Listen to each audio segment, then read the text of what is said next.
पुष्प 77 यामध्ये वैद्यप्रसाद कुलकर्णी सर उदर संकल्पनेविषयी विवेचन करतील. तरी पुढील मार्गदर्शनासाठी मी सरांना विनंती करते.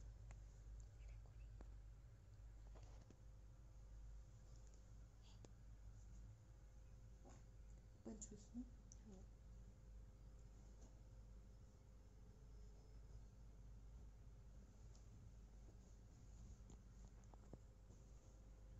हमने पिछली बार जब हम विवेचन कर रहे थे तो मेरे हिसाब से पूर्व रूप और रूप के जो श्लोक है, श्लोक क्रमांक 16 से लेकर 19 तक, वो हमने देखे थे कि पूर्व रूप किस प्रकार से होते हैं उदर में।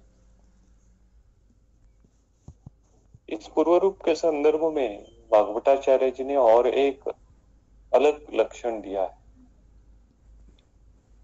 चरक मतानुसार जो पूर्व रूप है वो तो उन्होंने बताए ही, शुद्धनाशः, राजी जन्मः, लेकिन उसके साथ साथ भी और एक उन्होंने अलग लक्षण दिया। उन्होंने कहा रुद्धि विशोः अप्रवृत्तिश्च। रुद्धि विशोः, विषय यानी क्या?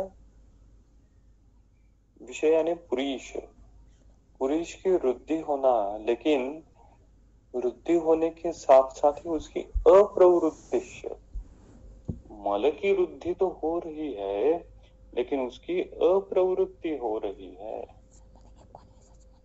तो इस प्रकार से ये अलग लक्षण भागवताचार्य जी ने इस पूर्व रूप के संदर्भ में कहा है।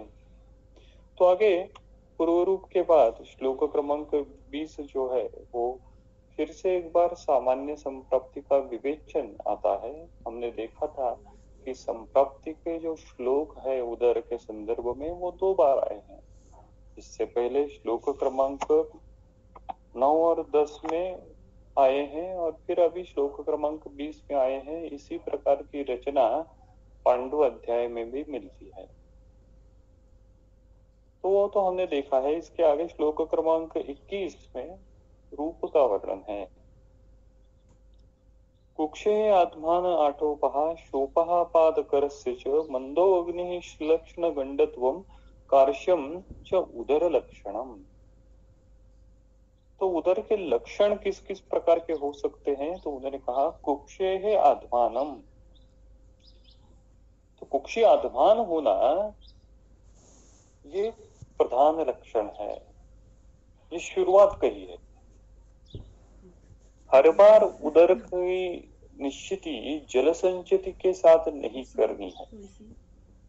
जल संचिति तो एक अवस्था है, जलोदर तो एक अवस्था है, लेकिन उससे पहले और उससे परे भी अन्य अवस्थाएं हो सकती है जिसका विवेचन इस श्लोक में मिलता है। कुक्षेः आत्मानम।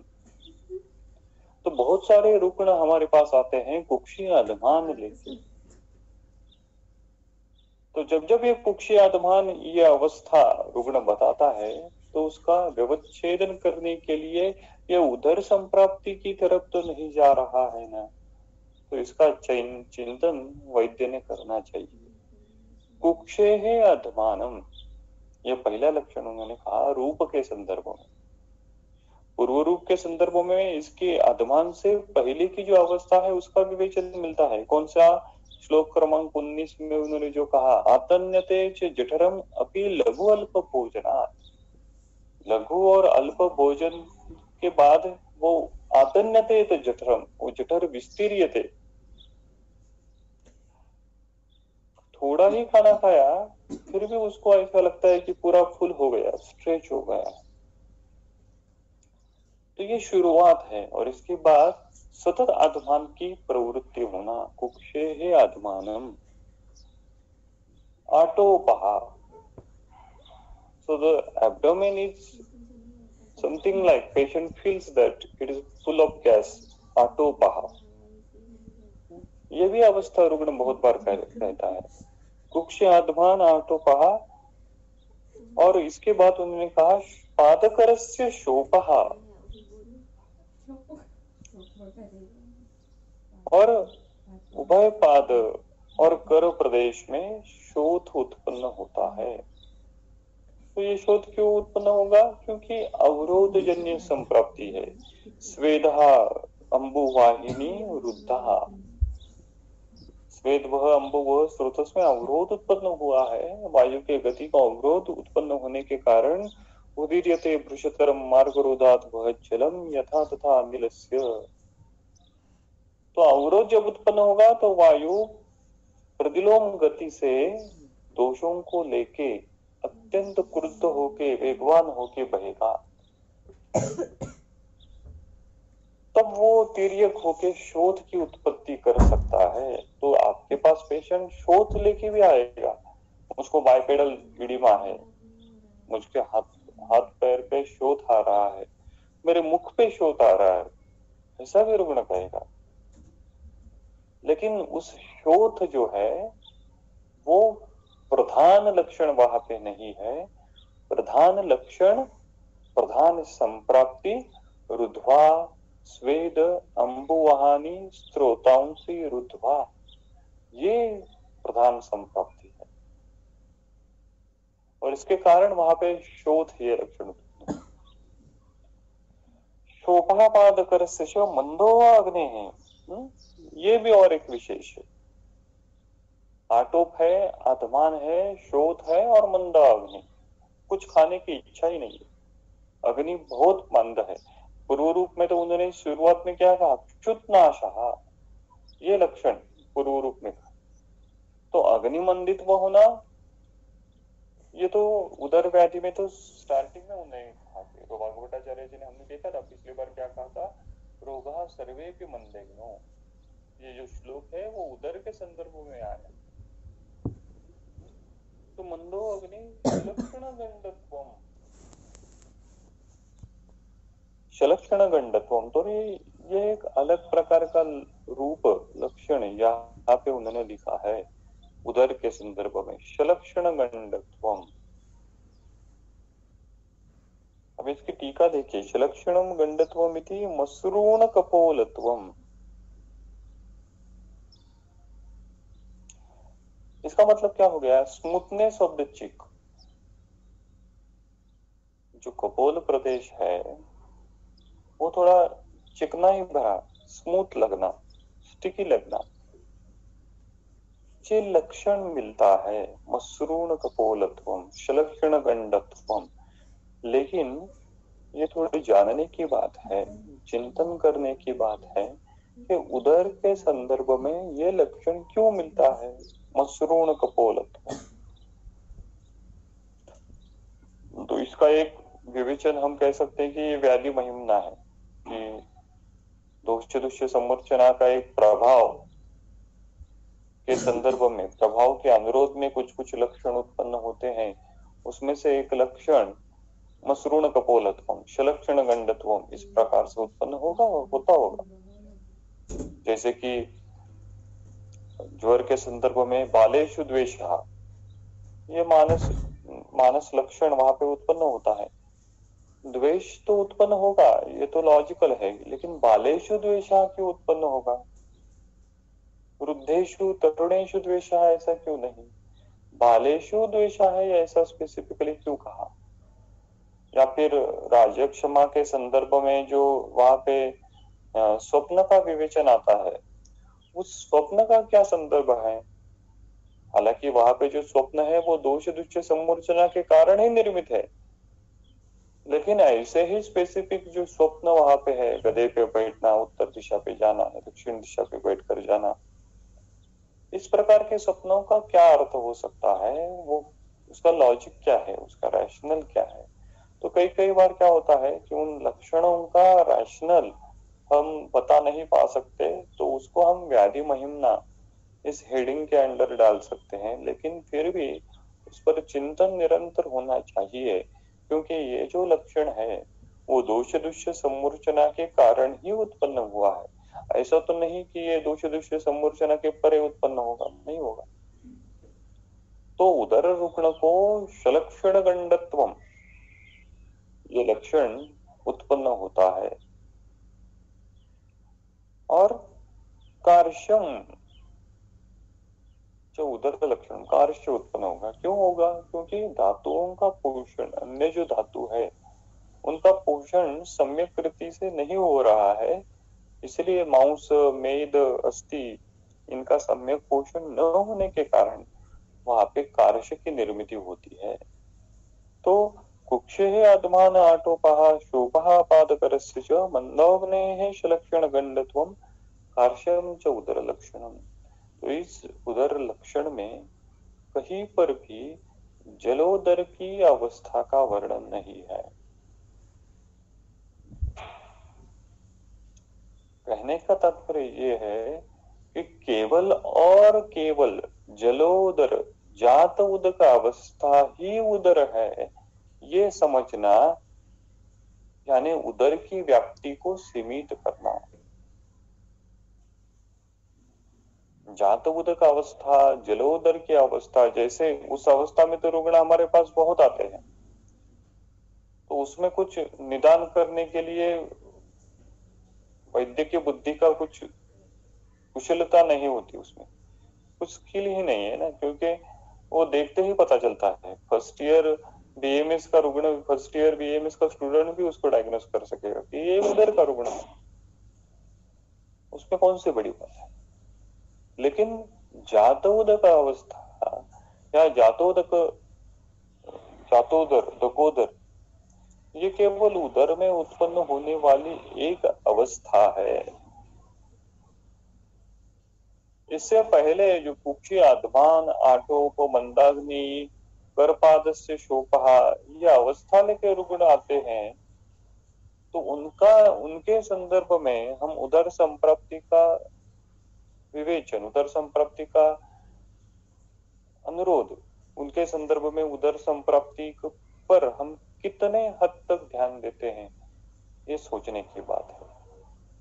तो जब जब कुक्षी आत्मान आटोप करके रुग्ण आपके पास आएगा, तब तक उधर ये जो व्यवच्छेदक उसका निदान हो सकता है, उस पर भी चिंतन वैद्य ने करना चाहिए।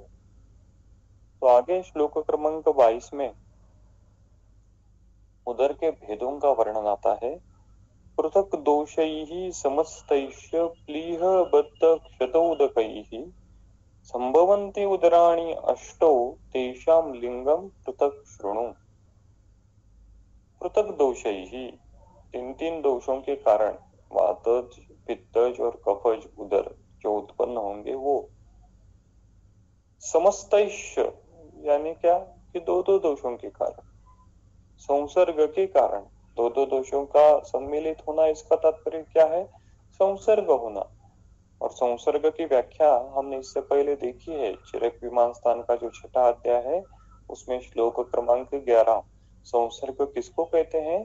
संसर्ग स्वतंत्र कारण से प्रकोपित हुए वाले दो दोष जब सम्मिलित होते हैं तभी उसको संसर्ग कहते हैं, अन्यथा वो संसर्ग नहीं है। तो पृथक दोषैः समस्तैश्च प्लीह बद्ध क्षतोदकैः, तो ये जो 4 जो है वो स्पेशल उसके सब टाइप्स उदर के उन्होंने बताए हैं।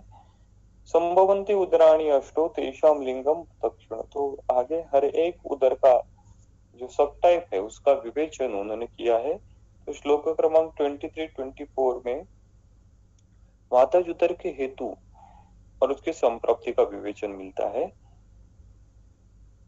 वृक्ष अल्प भोजन आयास वेग उदावर्त कर्षणैः वायु प्रकुपिता कुक्षी रुद बस्ती गुदमार्ग गाः। देखिए अभी हेतुओं का, स्पेशल हेतु का वर्णन यहाँ पे है। वातज उदर का वर्णन चल रहा है, तो हेतु क्या उन्होंने कहा? वृक्ष अल्प भोजन, तो वृक्षासन करने वाला रुग्ण, अल्प भोजन या फिर कहें कि प्रमितासन करने वाला रुग्ण, आयास, आयास। चरक सूत्र स्थान का जो 25वां अध्याय है, यज्ञ पुरुषीय अध्याय, उसमें अग्रे संग्रह का वर्णन मिलता है। उसमें आयास के संदर्भ में आयास सर्व अपत्यानां, सभी अपथ्यों में आयास ये निंदतम है। क्यों? क्योंकि आयास जो है वो तुरंत वाद की वृद्धि करता है, वाद का प्रकोप करता है। आयास वेग उदावर्त कर्षणैः, तो उदावर्त के कारण या फिर वेगों का उदीर्ण करने के कारण, और कर्षणैः जो अन्य हेतु कर्षण करने वाले हैं उनके कारण वायु प्रकुपिता। तो ये तो वात दोष जिन जिन कारणों से प्रकुपित हो सकता है सभी वातोदर के हेतु होंगे। वात स्वतंत्र कारण से प्रकुपित होगा या फिर परतंत्र कारण से प्रकुपित होगा, वो सभी वातोदर के हेतु हो सकते हैं। वृक्ष अल्प भोजन आयास वेग उदावर्त कर्षणैः, देखिए कर्षणैः शब्द आया है, तो कर्षणैः शब्द पढ़ने के बाद कुछ आपके दिमाग में विचार आया है क्या? चरक चिकित्सा स्थान का जो 5वां अध्याय है, नहीं, चरक निदान स्थान का अध्याय क्रमांक जो है वो अध्याय क्रमांक 3, उसमें गुल्म निदान जो है वो हमने पढ़ा है, पेज नंबर 209, श्लोक नंबर 6 जो है वातज गुल्म के निदान, उसमें देखिए यदा पुरुषो वातलो विशेषेण ज्वर वमन विरेचन अतिसाराणाम अन्यतमेन कर्षणेन कर्षितो वातलम आहारम आहरति। तो कर्षणेन कर्षितो ये गुल्म का हेतु विशेष है, वही हेतु विशेष वातोदर में भी हो सकता है, कर्षणैः। अभी श्लोक क्रमांक गुल्म के संदर्भ में भी श्लोक क्रमांक 8 देखिए, पित्तोदर पित्तज गुल्म के संदर्भ में तैरेव तु कर्षणैः कर्षितस्य, तो कर्षणैः कर्षितस्य होना ये मैंडेटरी चीज है, बाद में उसमें उसको पित्त का या फिर कफ का अनुबंध हो जाएगा और फिर पित्तज गुल्म की और कफज गुल्म की निर्मित हो जाएगी। गुल्म की संप्राप्ति और उदर की संप्राप्ति थोड़ी बहुत, क्या कहें कि बहुत हद तक पैरेलल जाती है। दोनों ही संप्राप्ति महास्त्रोतस में होते, दोनों ही संप्राप्ति एक लार्जर पर्सपेक्ट में शोध के अंडर हम ले सकते हैं। इसीलिए त्रिशोती अध्याय में एकदेशीय शोतों का जो वर्णन मिलता है तो उदर का भी वर्णन है, गुल्म का भी वहीं पे वर्णन है। लेकिन गुल्म गुल्मत्वात् गुल्म उच्यते, उसको एक आकार प्राप्त हो गया, उसको मांसधारा कला में वो व्याप्त होने के कारण उसको गुल्मत्वात् ये स्वरूप प्राप्त होने के कारण उसको डिफरेंट नॉमेनक्लेचर उन्होंने किया। और ये जो संप्राप्ति है रुद्वा स्वेदा अंबुवाहानी, ये फिर त्वक मांसांतर्गत दोषों को संचित करने के बाद उसका मैनिफेस्टेशन अलग हो गया। लेकिन कहीं हद तक हेतु के संदर्भ में है या फिर स्थान के संदर्भ में है, गुल्म की संप्राप्ति और उदर की संप्राप्ति पैरेलल जाती है। तो ये भी थोड़ी वैज्ञानिक चिंतन करने की बात है कि कौन सी संप्राप्तियां जो है उनमें समानता रहती है और कुछ मुद्दों पे कहाँ पे उनमें डिफरेंस आता है। जैसे शोध की संप्राप्ति है और पांडु की संप्राप्ति, तो शोध और पांडु संप्राप्ति में सामान्य क्या है और विशेष क्या है? शोध की संप्राप्ति है और उदर की संप्राप्ति है, कहाँ पे सामान्यत्व है, कहाँ पे डिफरेंस है, विशेषत्व है। तो ये जब तक हम चिंतन नहीं करेंगे तो उसमें से कॉमन संप्राप्ति घटक हमको नहीं समझेंगे, तब तक क्या होगा कि प्रैक्टिस करते समय कुछ चुनिंदा कल्प रहते हैं, लेकिन उनके अगर फलश्रुति हम पढ़ेंगे या उनका अगर हम व्यापक उपयोगित्व देखेंगे तो वो ब्रॉड स्पेक्ट्रम रहता है। वो क्यों रहेगा? क्योंकि शोध में भी वो कल्प उपयोगी रहता है, पांडु में भी वो कल्प उपयोगी रहता है, उदर में भी वो कल्प उपयुक्त रहता है। ऐसा क्यों होता है? मॉडर्न के दृष्टिकोण से देखे तो ये कुछ गलत बात है ना। एक सिस्टम की ड्रग दूसरे सिस्टम में आप कैसे यूज कर रहे हैं, लेकिन ऐसा होता है और ऐसे रिजल्ट ही मिलते हैं। क्यों? क्योंकि उस व्याधियों में जो कॉमन संप्राप्ति घटक है, उस कॉमन संप्राप्ति घटक पे वो कल्प काम करने वाला। इसीलिए पांडु में और शोथ में क्या सामान्यत्व है, इसीलिए उदर में और पांडु में क्या सामान्यत्व है, इसलिए गुल्म में और उदर में क्या सामान्यत्व है, ये जानना यही वैद्यत्व है। अलग बात तो कुछ है नहीं। तो ये जानने का प्रयास वैद्य ने निरंतर करना चाहिए। वृक्षाल्प भोजन आयास वेग उदावर्तन कर्षण ही वायु प्रकोपिता। तो इन हेतुओं के कारण वायु का प्रकोप होता है, तो वायु प्रकोपिता है, इतना उन्होंने कह दिया। तो वायु प्रकोपित होगा यानी क्या होगा, ये तो हमने इससे पहले स्टार्टिंग के लेक्चर में देखा है कि चरक सूत्र स्थान का जो 12वां अध्याय है वात कलाकली अध्याय, उसमें वात प्रकोप होता है यानी क्या, इसकी व्याख्या दी है। तथा वीरेषु शरीरेषु वायु आश्रयं गत्वा आप्ययमानः प्रकोपम आपद्यते। जो रुक्ष हुआ शरीर है, रुक्ष हुए स्रोतस है, शीत हुए स्रोतस है, खर हुए स्रोतस है, ऐसे स्रोतसों से जब वायु वहन करता है तब वायु के गति को अवरोध उत्पन्न होता है, और वो अवरोध की स्थिति में जो बहने वाला वायु है उसको हम अभी वायु का प्रकोप हुआ ऐसे कहते हैं। वायु का प्रकोप होना यानी क्वांटिटी वाइज वायु बढ़ना, वायु के गुण की वृद्धि होना ऐसा नहीं है। वो अवरोध जन्य स्थिति में वायु की गति स्टैब्लिश होना, इसका अर्थ है वायु प्रकोपिता। तो वृक्ष अल्प भोजन आयास वेग उदावर्त कर्षण ही वायु प्रकोपिता। इसका अर्थ क्या हुआ, तो अभी जो महास्रोतस है, अभी जो स्वेद वह स्रोतस है, अभी जो अम्बु वह स्रोतस है, अभी जो पुरुष वह स्रोतस है, वो अब कैसे हो गए, वृक्षकराणी स्रोतसाणाम, शीतकराणी स्रोतसाणाम, खरकराणी स्रोतसाणाम। तो ऐसे स्रोतस, अब वृक्ष लघु शीत ऐसे वायु के गुणधर्म के होने के कारण उस स्रोतसों से जब अब वायु बहने वाला है, वो वायु अब इस वृक्षता के कारण, इस लघुता के कारण, इस शीतता के कारण वायु की गति को अवरोध उत्पन्न होगा, और उसका ही नाम उन्होंने वायु प्रकोपिता, वात का प्रकोप होना ऐसा उन्होंने दिया है। और फिर प्रकोप होने के बाद आगे क्या होगा, वायु का गति को अवरोध उत्पन्न होने के बाद क्या होगा, कुक्षी रुद बस्ती बुध मार्ग का वायु प्रकोपिता। तो कौन से वायु का प्रकोप होगा ये भी उन्होंने दिया। कुक्षी रुद बस्ती और बुध मार्ग का, तो इन अवयवों से, इन स्रोतसों से जो बहने वाला वायु है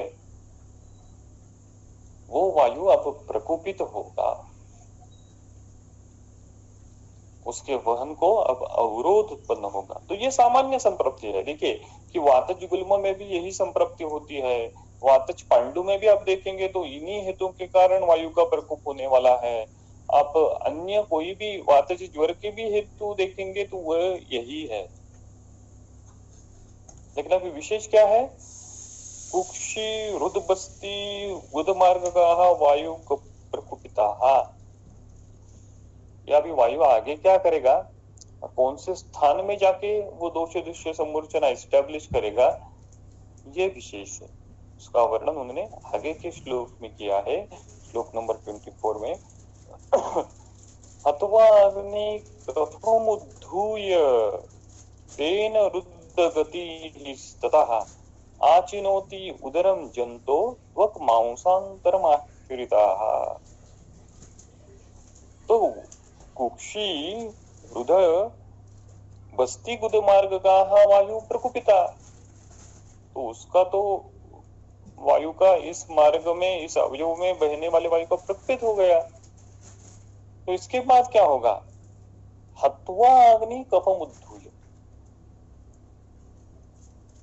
अभी कुक्षी रुद बस्ती, इसमें से कुक्षी रुद्ध में जो बहने वाला वायु है वो कौन सा वायु है, वो तो समान वायु है।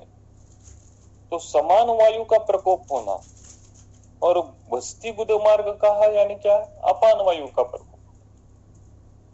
तो समान एंड अपान both are going to be प्रकुपिता। दोनों वायुओं की गति को अभी अवरोध उत्पन्न हो रहा है, रुक्षता के कारण, लघुता के कारण, खरता के कारण। तो जब समान वायु प्रकुपित होगा तो नेचुरली समानेन अवधूतः अग्नि, समान वायु जो है वो अग्नि का अवधूतीकरण करता है, ब्लोइंग करता है, उसको संदूषित करता है। तो वो प्रकोपित होगा तो उसका रिफ्लेक्शन अग्नि पे तो पड़ने वाला है। इसलिए हत्वा अग्नि, वो अग्नि हत्वा नष्ट कर देता है, मंद कर देता है।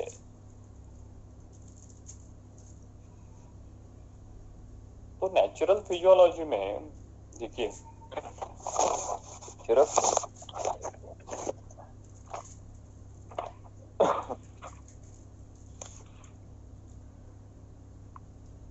पेज नंबर 616, चरक चिकित्सा स्थान अध्याय 28, श्लोक नंबर 8, स्वेद दोष अंबुवाहिनी स्त्रोतांसी समधिष्ठिताः अंतरग्नेश पार्श्वस्था समानो अग्नि बलप्रदा। तो स्वेद वह, दोष वह, अंबु वह, स्रोतस में रहने वाला, अंतरग्नेश पार्श्वस्थः समानो अग्नि बलप्रदा। इस प्रकार का ये समान वायु रहता है। नेचुरल फिजियोलॉजी में वो समान हो अग्नि बलप्रदा, ऐसा ये जो एक्शन है वो किस प्रकार से करता होगा, ये भी थोड़ी जानने की, सोचने की बात है। एक्चुअली अग्नि यानी क्या, हमको तो मालूम है, हमने वो श्लोक पढ़ा है, कौन सा, जो चरक सूत्र स्थान के 17वां जो कियंता शीर्षी अध्याय है ना, उसमें एक सूत्र आया है, वो तो हम सभी फर्स्ट ईयर से पढ़ते हैं वो श्लोक, पेज नंबर 105, श्लोक नंबर 116, पित्तादेव उष्मणाः भक्ति नराणाम उपजायते तच्च पित्तम प्रकृतम विकारान कुरुते बहुन। पित्तादेव उष्मणा, पित्त का जो उष्मा है, भक्ति नराणाम उपजायते, उसको ही हम मनुष्य के संदर्भ में अग्नि कहते हैं। तो फिर ये भी थोड़ी चिंतन करने की बात है, जानने की बात है। तो पाचक पित्त और अग्नि, इनमें क्या समानता है और क्या डिफरेंस है। पाचक पित्त का जो उष्मा है उसको उन्होंने क्या कहा, अग्नि कहा। तो उस पाचक पित्त पे क्या चेंजेस होते होंगे, इसीलिए उसको उन्होंने अग्नि, ये नई एंटिटी, महत्वपूर्ण एंटिटी ऐसा कहा। कुछ ना कुछ तो फिजियोलॉजिकल ट्रांसफॉर्मेशन उस पाचक पित्त में होते होंगे। तो क्या होते होंगे, अग्नि संदूषित होता है, इसका मतलब क्या होता होगा, या अग्नि नष्ट होता है, हत्वा अग्नि, तो इसका अर्थ शरीर में क्या बदल होते होंगे, नॉर्मल फिजियोलॉजी में क्या अल्टरेशन आते होंगे। तो ये भी थोड़ी जानने की बात है। तो देखिए कि पाचक पित्त जो रहता है, पित्त जो रहता है, वो ईषद स्निग्ध गुण का, ईषद द्रव गुण का भी रहता है। जो समान वायु अपनी एक्शन इस्टेब्लिश करता है, तो समान वायु के बहन के कारण, उस रुक्षता के कारण, समान वायु के रुक्ष गुण धर्म के कारण, लघु गुण धर्म के कारण, उस महास्रोतस में रहने वाला जो पाचक पित्त है वो अपना द्रवत्व त्याग कर देता है। तो जैसे देखिए कि पानी बह रहा है और बहुत जोर से अगर हवा बहने लगी तो कुछ अंश उस पानी का वो सूख जाएगा।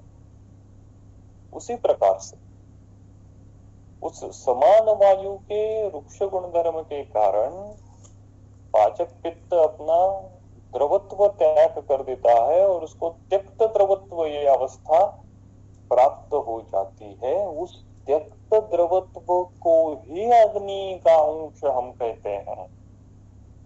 अग्नि कुछ अलग एंटिटी है ही नहीं। पित्तादेव मनुष्याणाम भक्ति नराम उपजाय। This is a dynamic state. There is always a dynamic, what we can say, a transformation occurring inside our body between the Pachaka Pitta and the Agni.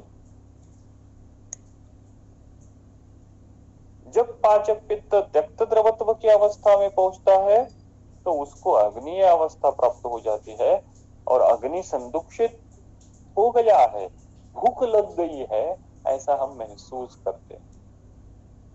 तब हम कुछ खाते हैं तो फिर उसकी पचन प्रक्रिया चालू हो जाती है। पचन करने के लिए वहां पे क्षारत्व होना, क्षार गुणधर्म ज्यादा होना, वहां पे तीक्ष्ण उष्ण गुणधर्म ज्यादा होना यह आवश्यक है। इसलिए शरीर वहां पे फिर पित्त का सिक्रेशन करता है, द्रवत्व का सिक्रेशन करता है, तो फिर वो त्यक्त द्रव अवस्था फिर सद्रव अवस्था में ट्रांसफर हो जाती है। तो फिर ये पचन जब पूरा हो जाएगा और फिर से वो समान वायु के एक्शन होने के बाद फिर से वो त्यक्त द्रवत्व अवस्था को एस्टेब्लिश हो जाएगा। तो ये clearly continuously this is transformation is occurring. They are not in static state. So it should be understood firstly that the Pachaka Pitta and the Agni are not in a static अवस्था. They are in a dynamic अवस्था. तो जब समान वायु की जो blowing action है, अवधूतीकरण की जो एक्शन है, वो अगर अच्छी तरीके से नहीं होगी तो क्या होगा? तो त्यक्त द्रवत्व ये अच्छे प्रकार से नहीं हो पाएगा और अगर त्यक्त द्रवत्व नहीं हुआ तो अग्नि इस स्टेट में वो परावर्तित नहीं हो पाए। इसका ही अर्थ उन्होंने हत्वा अग्नि इस प्रकार से दिया है। तो हत्वा अग्नि और केवल हत्वा अग्नि करके आगे क्या होगा? कफम उद्धूय। देखिए वात का प्रकोप हुआ है स्वतंत्र कारण के कारण और परतंत्र कारण के कारण। इसका सिक्वेंशियल अप्रोच देखिए। कुक्षी रुद बस्ती बुध मार्ग का वायु प्रकोपिता, समान वायु का प्रकोप होने के कारण हत्वा अग्नि ही। और आगे क्या होने वाला है? कफम उद्धूय तेन रुद्धगतिस्ततः। वो प्रकोपित हुआ वायु अभी जो नॉर्मल प्रकृतिस्थ जो कफ है उसको उद्धूय, उद्धूय यानी क्या? खींच के लेना, अपने साथ लेके उसका स्थान संश्रय करने वाला है। अथवा अग्निम कफम उद्धूय, यहाँ पे जो कफ का प्रकोप हो रहा है वो स्वतंत्र है या परतंत्र है? यह परतंत्र कफ का प्रकोप है। क्योंकि हेतु देखिए, हेतु तो कफ को बढ़ाने वाले नहीं है, हेतु तो सभी वात प्रकोपित करने वाले हैं, फिर भी कफम उद्धूय, फिर भी कफ का प्रकोप हो रहा है। उद्धूय, उद्धूय टर्मिनोलॉजी यूज की। ये उद्धूय टर्मिनोलॉजी कहाँ पे पड़ी थी? फिर से एक बार चरक चिकित्सा स्थान का जो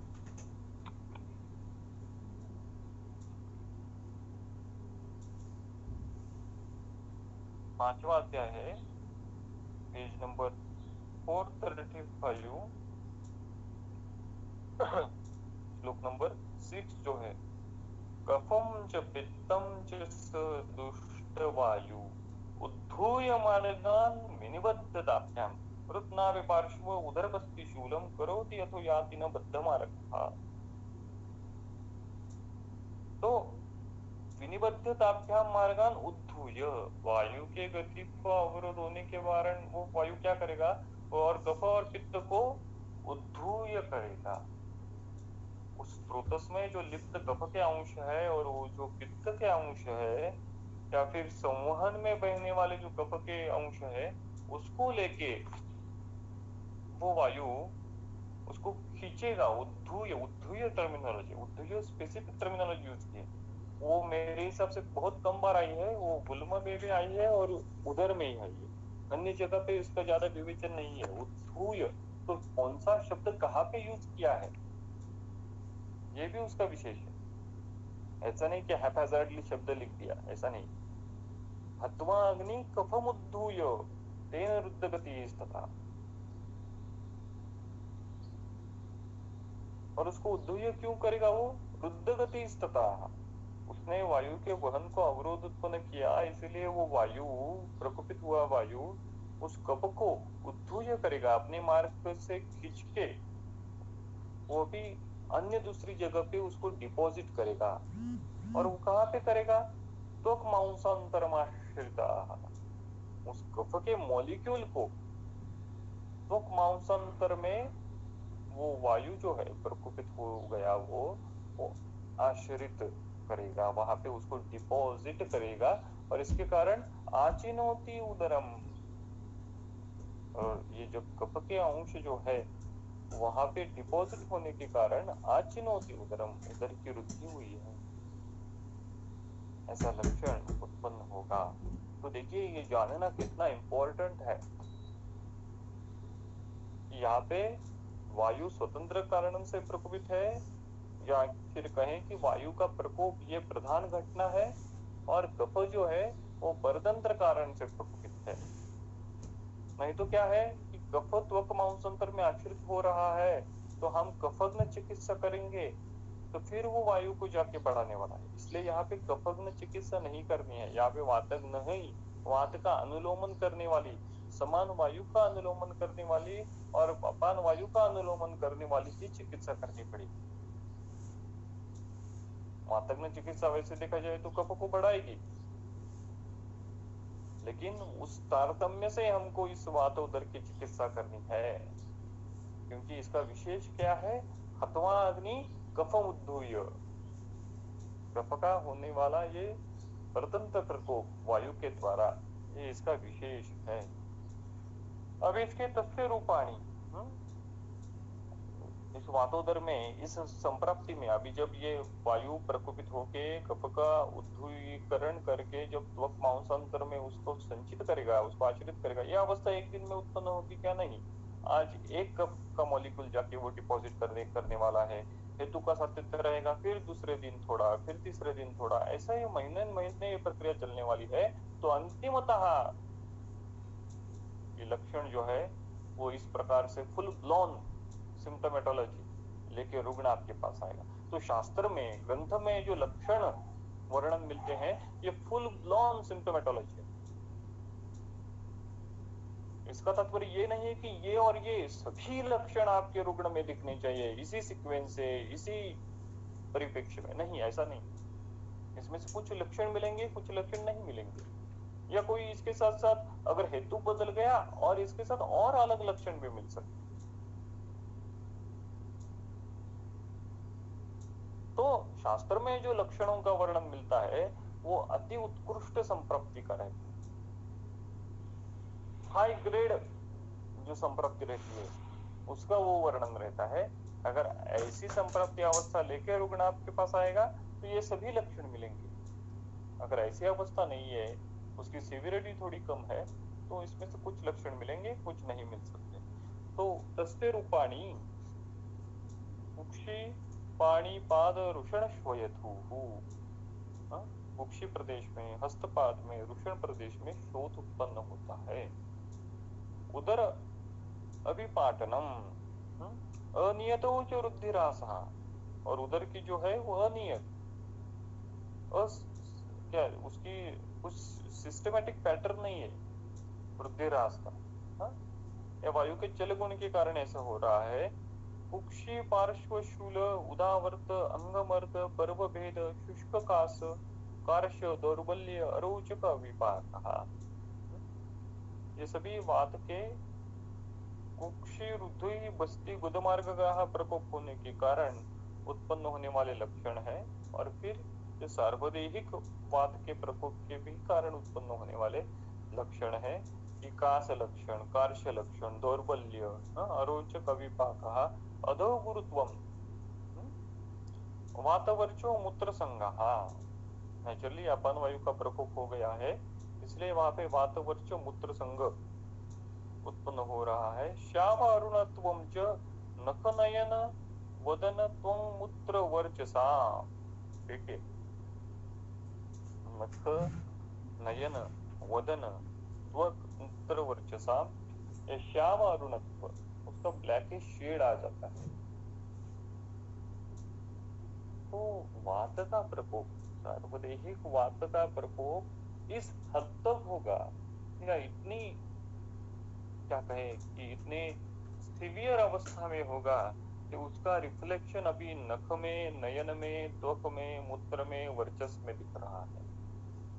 तो अगर आपके उदर का रुग्ण इस प्रकार से ब्लैकिश डिस्कलरेशन ऑफ नख नयन वदन त्वक मूत्र वर्चसा इस अवस्था में आपके पास आया है, तो जानने की बात है कि उसमें वात का प्रकोप तीव्रतम अवस्था में पहुंचा है, क्योंकि अभी वो जो एंड प्रोडक्ट्स है, वो एंड प्रोडक्ट्स भी अभी वात प्रकोप के लक्षण निर्देशित करने वाले हैं।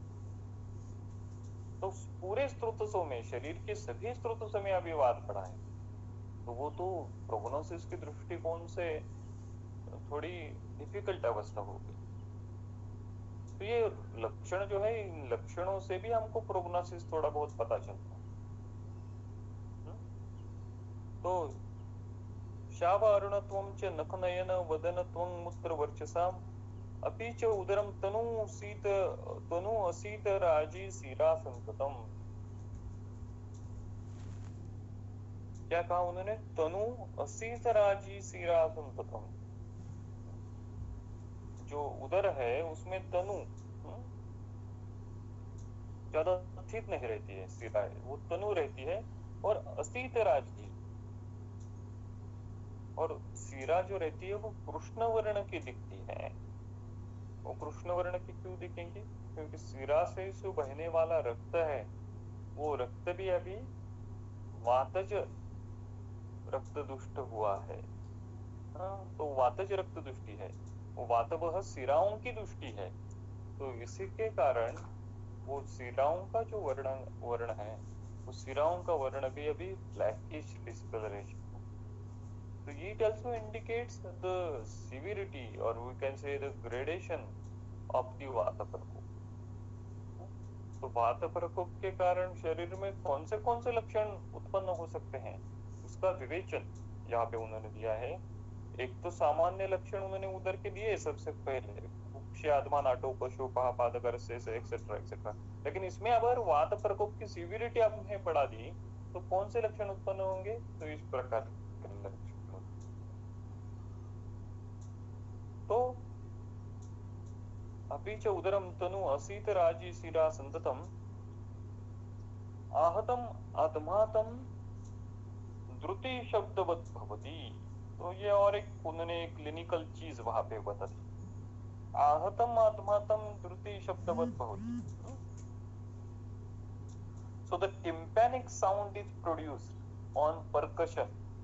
आहतम आत्मातम, आहत करने के बाद, so on percussion there is a tympanic sound is produced just as a, what we can say, a full bladder पे आप percussion करोगे द्रुति शब्दवत, तो किस प्रकार से होगा? उसी प्रकार से जब आप उदर पे आप परकशन करोगे, पंचभौतिक परीक्षा में रहते हैं ना, नाद परीक्षा, यकृत नाद परीक्षा, प्लीहा नाद परीक्षा, मूत्रपिंड नाद परीक्षा,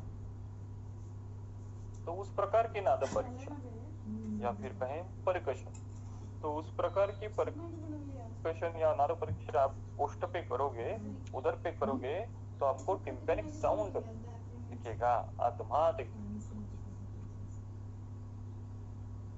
तो इस टिम्पैनिक साउंड का या फिर आत्मात द्रुति शब्दवत का तात्पर्य क्या है? अभी जो कफम उद्वीय हो गया है वो त्वक मांसांतर आश्रिता, उदर स्थित जो त्वक मांसांतर कला है उसमें वो अभी आश्रित हो रहा है, और इसी का कारण वहां पे आत्मात इस प्रकार का साउंड, इस प्रकार का नोट हमको नाद परीक्षा में मिल रहा है। तो ये जानने की बात है।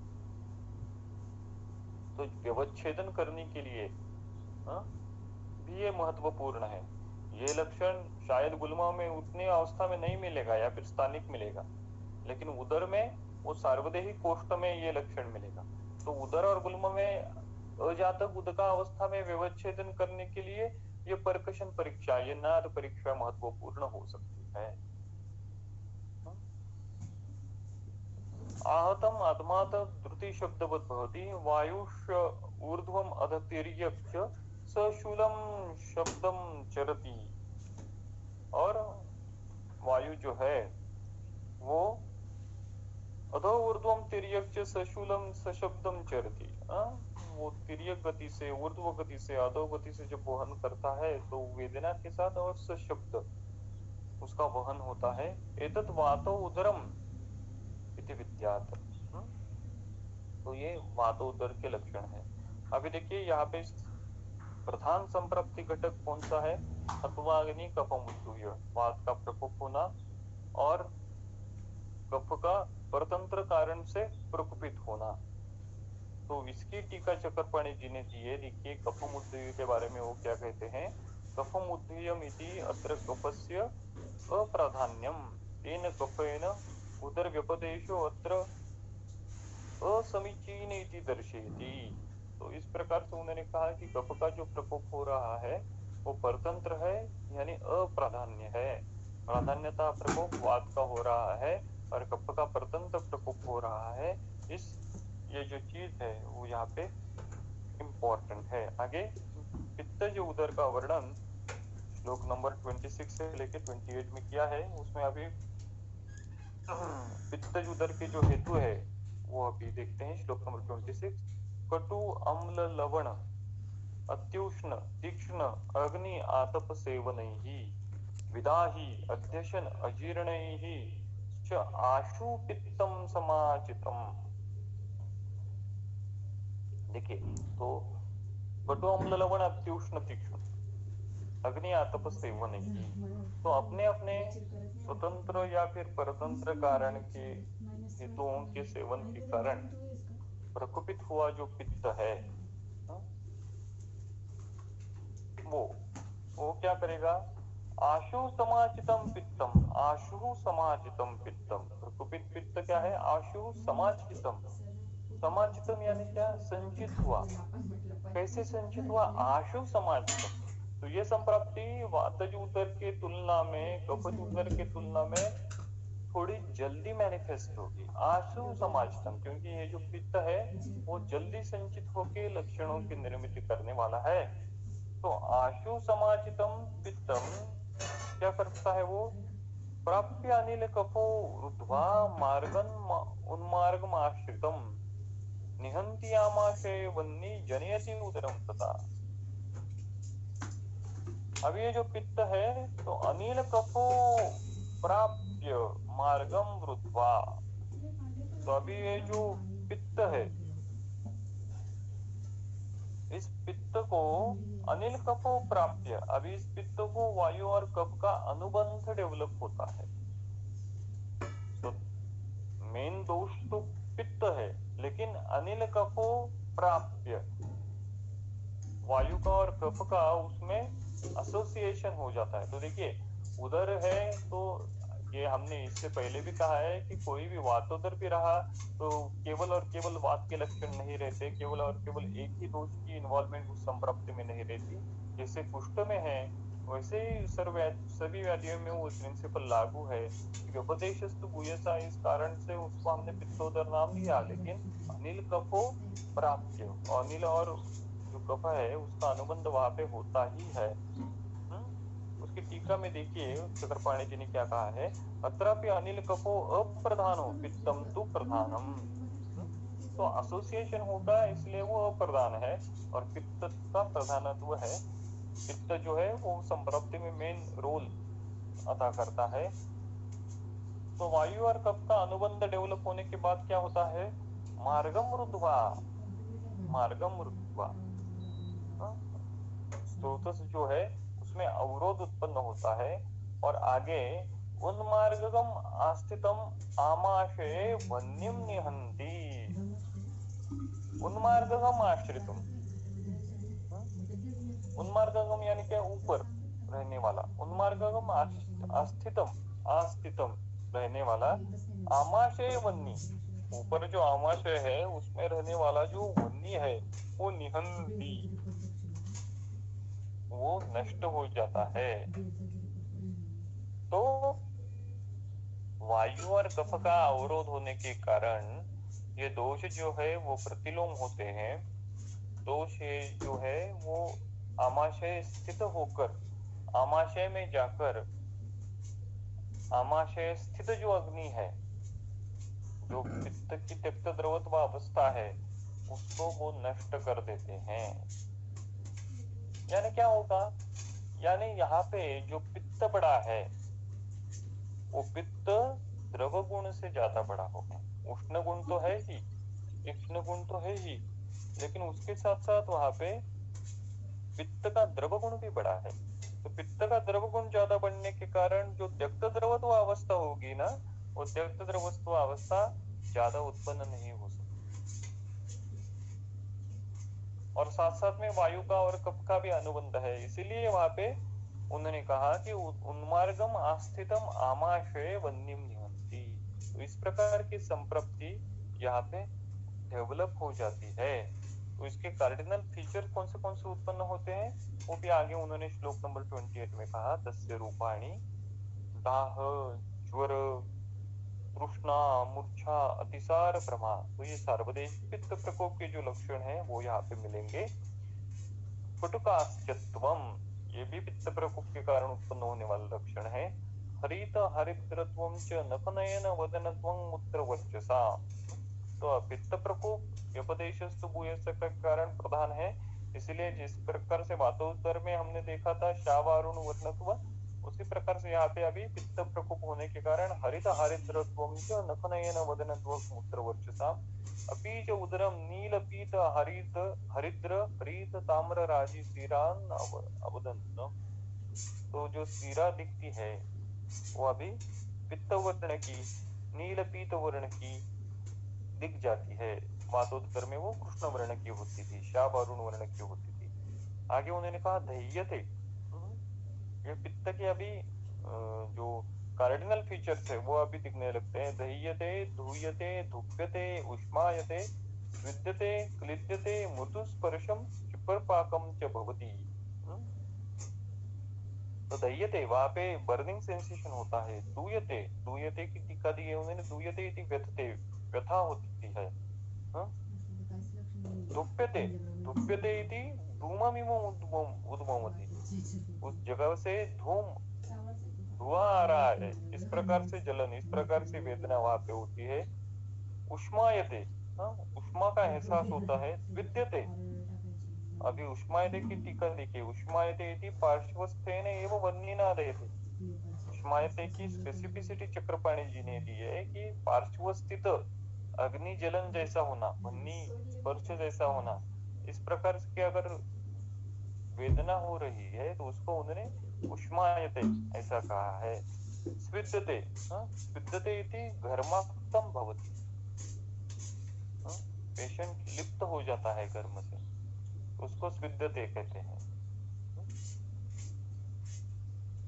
हाइपरटेंशन जब क्या कहते हैं उसको बढ़ जाता है, एक्सेलरेटेड हाइपरटेंशन होता है, तो वहीं पे भी कभी कई बार स्विद्यते ये लक्षण दिखता है, घर्माक्तम भवति, इस प्रकार का लक्षण। ये किस प्रकार से होता है, पित्त का सार्वदेहिक प्रकोप होने के कारण घर्माक्तम भवति, इस प्रकार का लक्षण वहां पे दिखता है।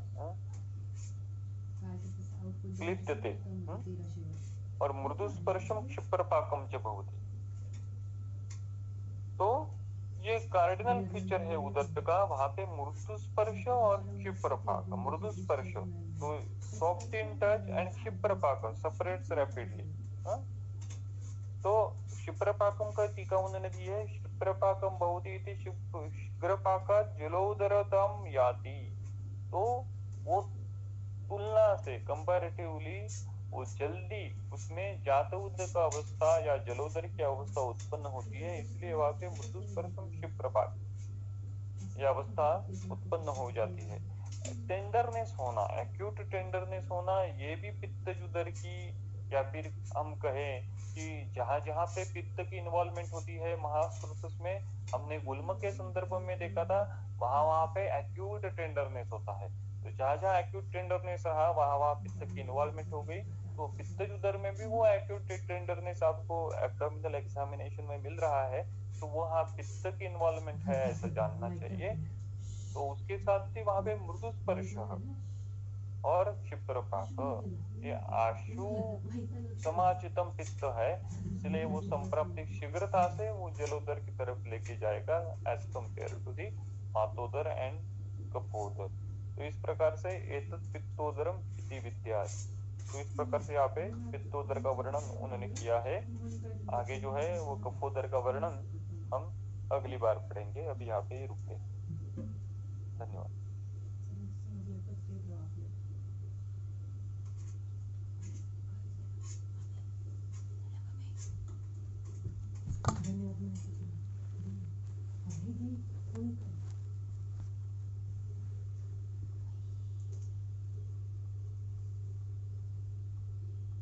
कुछ इसके बारे में अगर कोई आपको प्रश्न है या फिर शंका है तो आप नोट डाउन कर दीजिए, अभी नहीं तो फिर अगली बार आप पूछ सकते हैं। क्वेरीज नहीं है सर।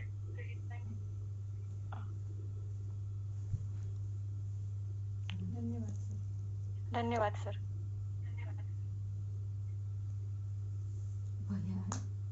सगळ्यांनी जॉईन केलेल्यांचे आणि सरांचे धन्यवाद.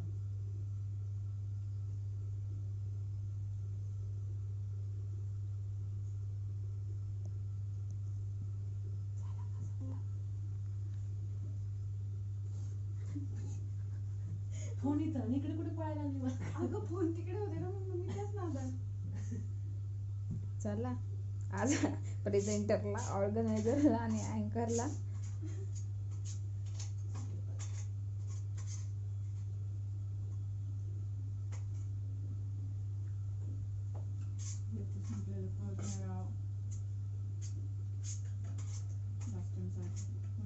सरांना सांगू आपण वॉर्डच होतो म्हणून.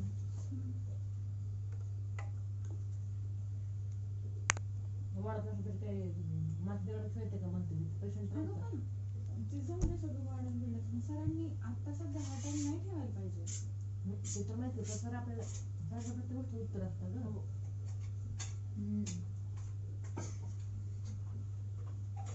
पेशंट झाले का म्हणून तुम्हाला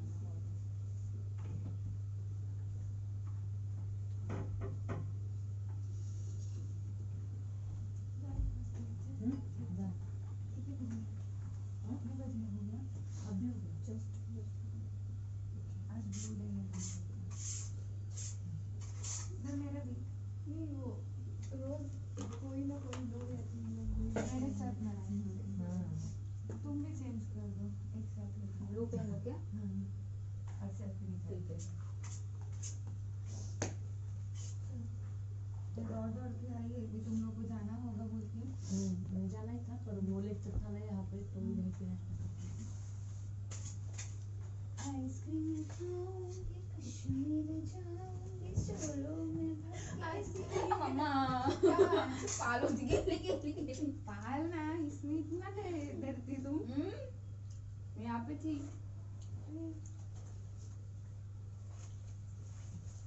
अभी पहनती है. वही कहा, तुम्हें अभी याद दिलाया है. तुम एक ये फोटो भेजना था मुझे. हाँ, वो देख के मुझे तुम्हारे याद आए कल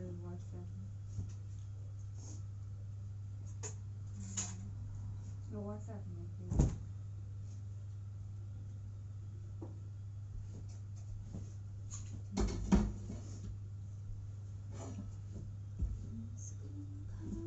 चलो रे 8 बजे. ब्लाइंड ओ डोरी है डोरी.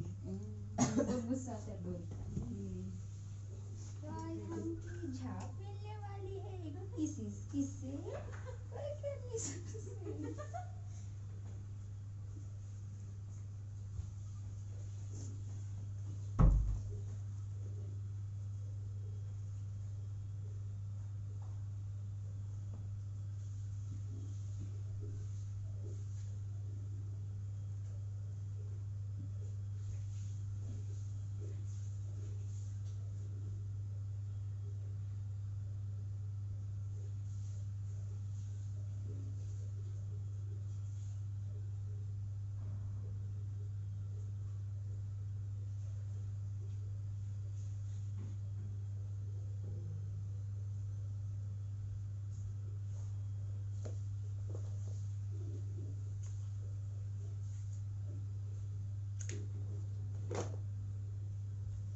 चलो एसटी में जाना है. माऊली चला लवकर. का वेळ आहे का? चल ना. हा ना ते.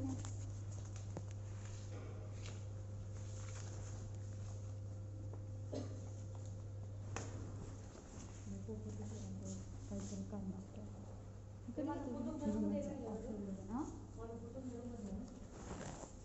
हा मनीचा आणला का मी? हा प्लेटच्या पेडवर आहे, पकड.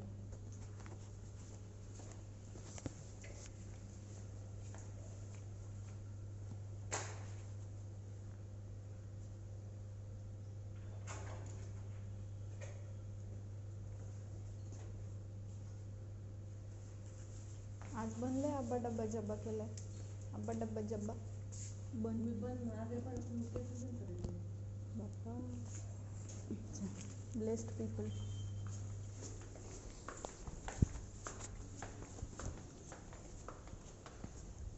मनीष फोन देऊन येऊ का? ती गेली असं.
टाकायचंच राहिलं.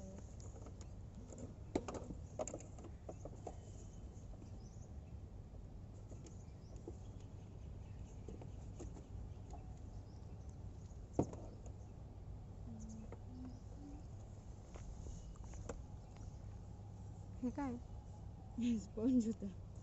कापून विसरली टाकायचं.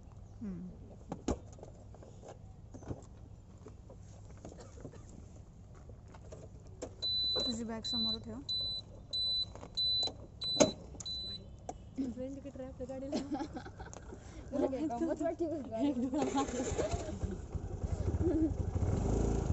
खरंच खूप खाली डोळे तिचे. डोकं खाली आहे तिचं. तुला गंमत वाटते का? मग आमची गाडी म्हणजे साधी नाही. छान लागत आहे काय? छान. ओ मागो झाली का? देवेनी आणि पण फेकून दिला.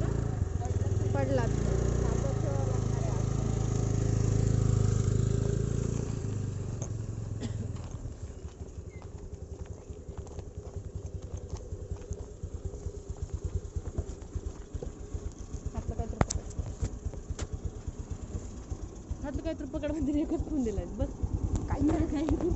काहीतरीच म्हणले ना, सगळं फिरून म्हणले.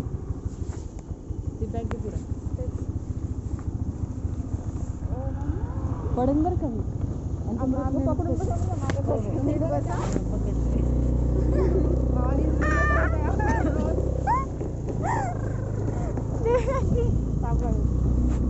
हे धरला. म्हटलं राजूचा पप्पा. राजूचा बाप तू म्हणजे ऑल इज वेल मध्ये. अच्छा, मी फरार आणि रँचो. ही रँचो ना. हा, आणि मी फरार. आता चालवती मग तू रँचो.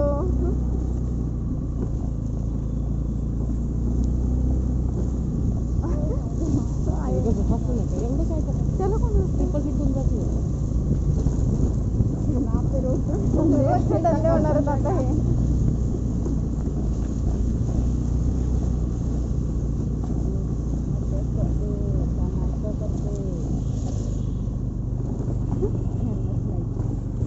ते नाही का अमृता ती आली होती ज्युनियर आपल्या रूमवर. हां तिला याचा त्रास आहे ना, DNS समजा. हां. तर ती माहिती का रोज सकाळी मी यायच्या वेळेवर दोघं जण थंडीत अभ्यास करत बसलेले. देवाने अभ्यास करावा लागते. अरे खूप थंडी गोष्टी पण अभ्यास खूप करतात. करावा लागते. तुला माहित नाही. माझी वाहन मी इथे लावते आज हिचे खूप पाणी घाण चालू. एसटी तिकडे जाऊ स्टँडमध्ये.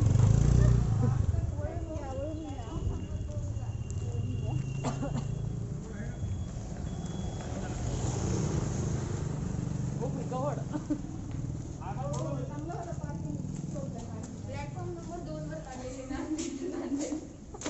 नाही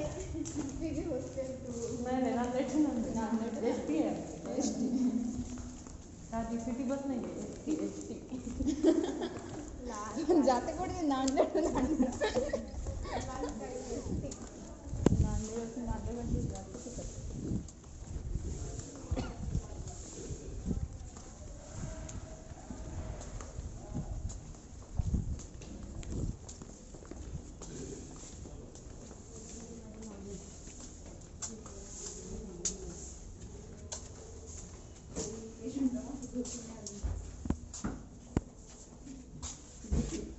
उद्या माझा बर्थडे बरं का मनीषाचा. उद्या आहे म्हणजे उद्या रात्री. 27. काल जाणून दिली फुगे मला मालविकाने.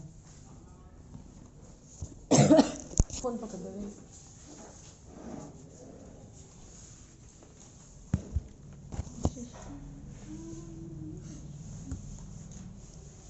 अबे एव्हीएन वाला कुणीच टाकलं नाही का आपण राहून. EVNचा मला पण नाही गेलं लक्ष. जाऊ दे, काही वेळ नाही. अगं हे सिमेंटच्या कुठे गेल्या.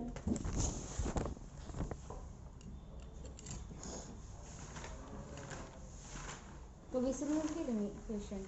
मी पण.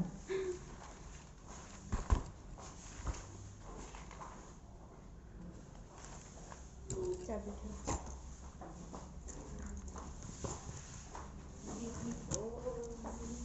अरे सिमेंटचा फाईल कुठे आहे.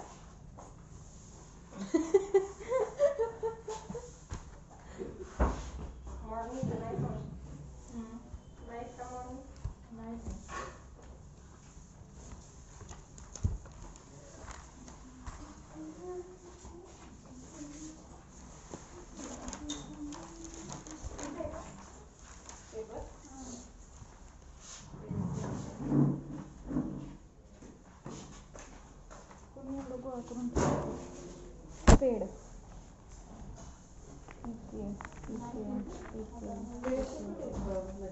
हे एक असं ते बच्चू ते कुठे ठेवलं काय त्यांनी पेपर इथंच आहे माझा.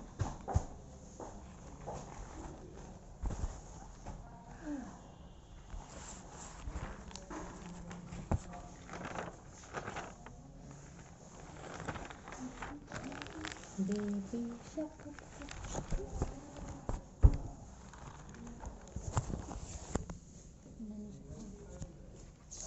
किती 7 आहेत का.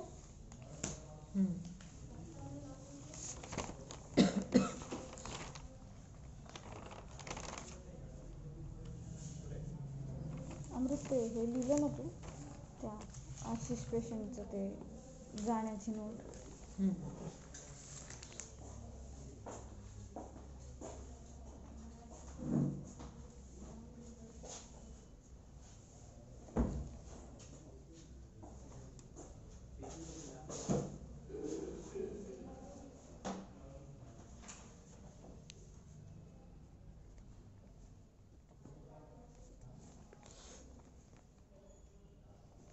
कुलकर्णी सर काय म्हणणार नाहीत ना अमृत कशाला आज. तुम्हाला काय म्हणत होते? हां कधी ओरडलीत का आजपर्यंत पेशंट सोडून?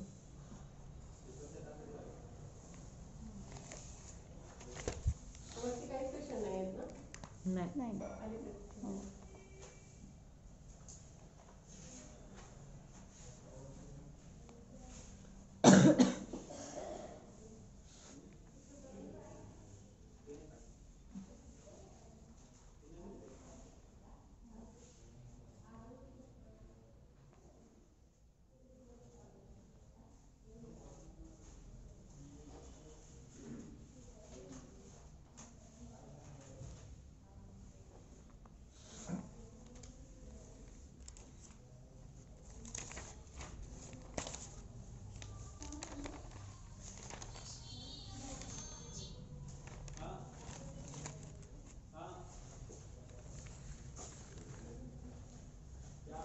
तेव्हा फोन.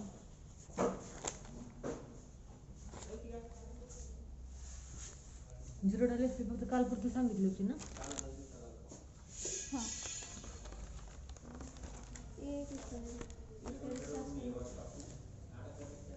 हां डिस्कस करना. एक कल भोजन उसने उस दिन भी किया था कि एक कल भोजन किस दिन? एडमिशन हुआ था उस दिन. उस दिन कैसे करेगी? उस लिखा तो स्नेहा ऍडमिशन केलं त्या दिवशी संध्याकाळी ऍडमिशन झाली होती, कशी काय काल बसून? संध्याकाळी ॲडमिशन झाली तिची. कोणाची? जाहिराबद्दल बोलते जायदा. हो मी. अच्छा हां. हां हीच कशाला विचारू, हिचं माहिती आहे. मैंने उस दिन ही देखा था, फिर कल तो देखा ही नहीं है पेशेंट. कल सबने मिलके देखा है उसको, इसलिए सबका कंफ्यूजन है उसके बारे में. असं नाही करायचं, आपला पेशंट असला आपण लक्ष ठेवायचं, लक्ष ठेवायचं. दुसरे बघू न बघू. देखा कल का 2 आवर. चुप बैठ. 4 वेळा सांगून 2 आवडली.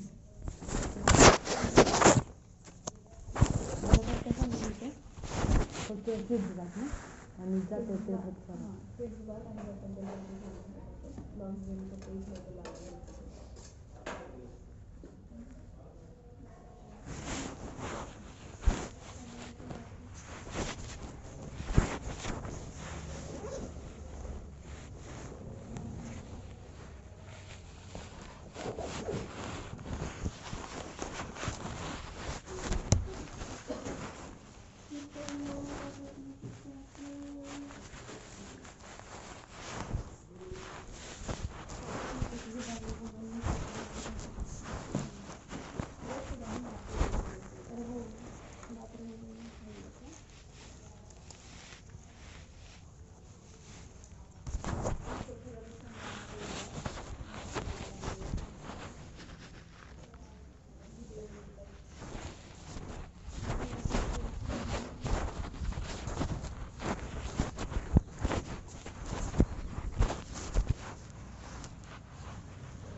खराब फोन किया, फिर हम ये लोग हंस रहे थे, मैंने बोला इनको लगा मैं मन से ही बोल रही हूँ उनके तुझे फोन किया है कसम। तो फिर वो हंस रहे थे, फिर तो क्या बिल्कुल से नहीं आता था।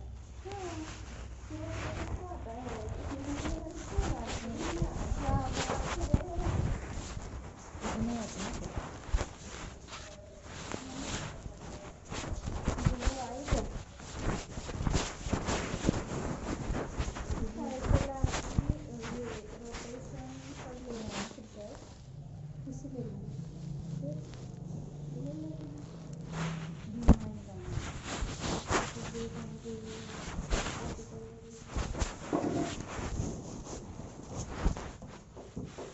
स्पेसिफिकेशन नॉट ऑन देख लिख लो के अपनी स्टाइल लगा रही हूँ वाली खुला करके इधर से इधर तक बस नॉट ऑन लिख के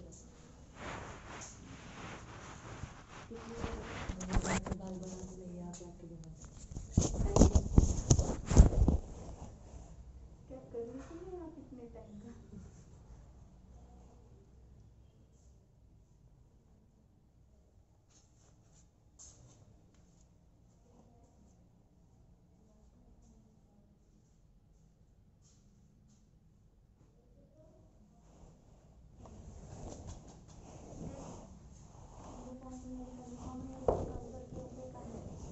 उसका चिप पर पॉकेट में रखना है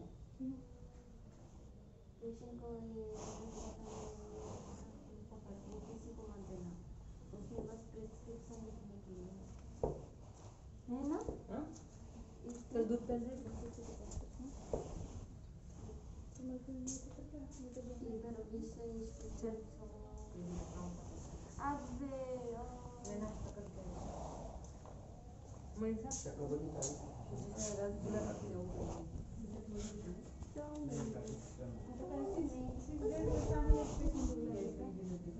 कसं नाही आता कसं झालं कमर दोन झाली मग काल रविवार माहिती ना काल दोन झाली काढले आज नको मॅडम असणार आहे अभी बहुत धीरे ही देख रहे हैं वो लोग और वे तो देखते चल ना दूध नाही घेत ना बडी पेशंट म्हणून तुला पण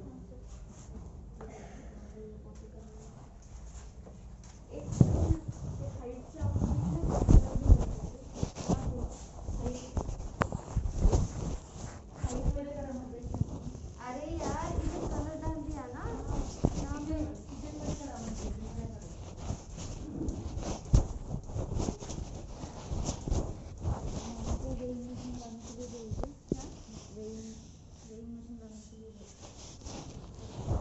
मामा कौन मामा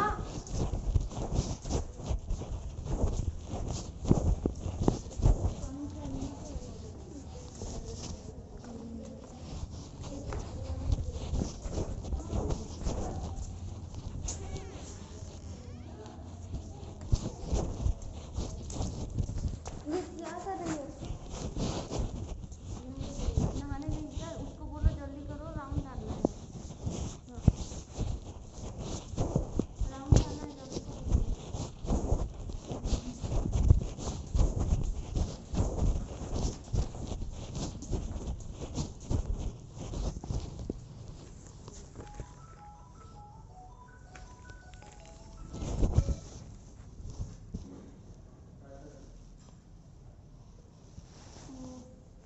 मामा नहीं है अभी मेरे को मैं लेके आऊँगा लाशा भी बोल दो मैडम मैं लेके आऊँ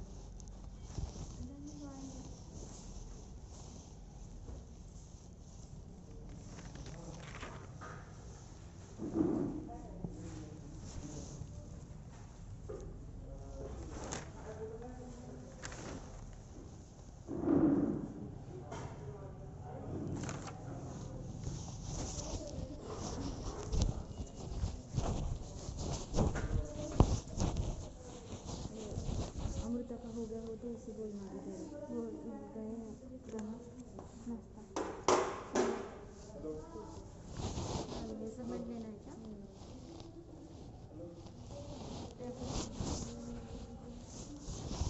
आप खड़े हो जाइए तो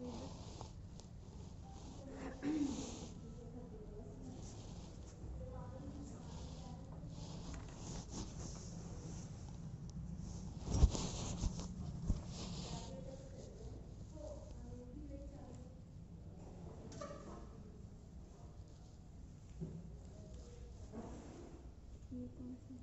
दो